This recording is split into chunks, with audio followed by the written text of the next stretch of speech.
There are n sweets in a bag. 6 of the sweets are orange. The rest are colored yellow.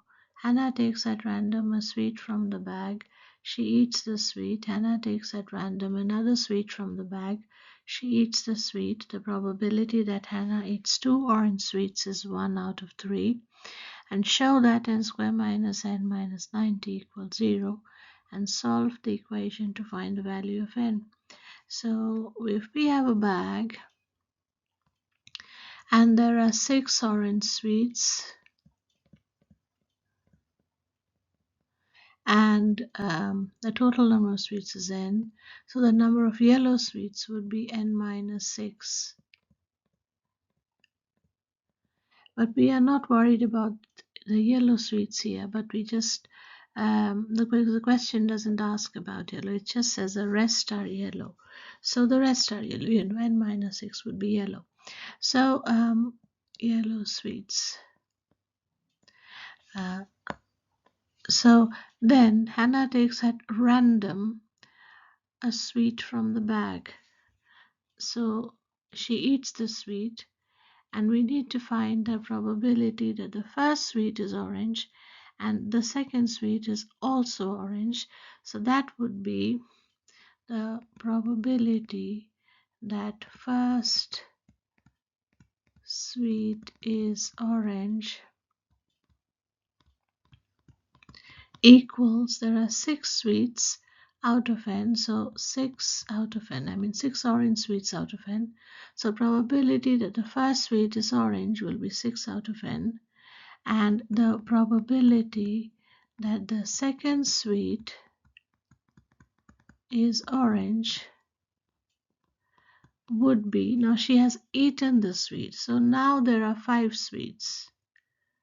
6 minus 1 and divided by n minus 1 because she has eaten 1 sweet. So that would be the probability that the second sweet is orange. Now find the probability that both sweets are orange. It is, because we're given it's 1/3, but we have to form the equation. So we write 6 out of n multiplied by 6 minus 1 is 5 out of n minus 1 equals 1 out of 3. So if we solve this, it would be 30 times 3 equals n times n minus 1. 30 times 3 is 90 equals n squared minus n. So therefore n squared minus n minus 90 equals 0. So that is the A part. So we've done this, we've got our equation. So now we have to solve it. To solve it, all we have to do is, now we know that 90, we have to break it down, 90s, and to get n, so n, I mean, add 2 of the factors of 90 to get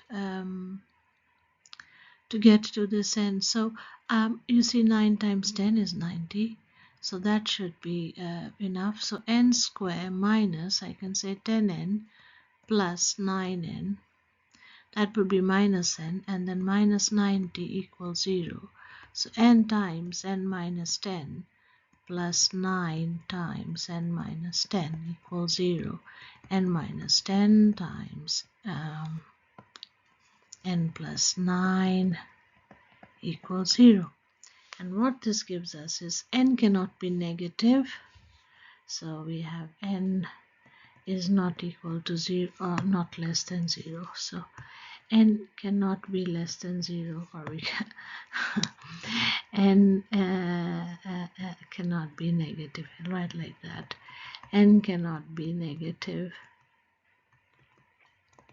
Therefore n minus 10 equals 0, and therefore n equals 10. So the value of n is equals 10.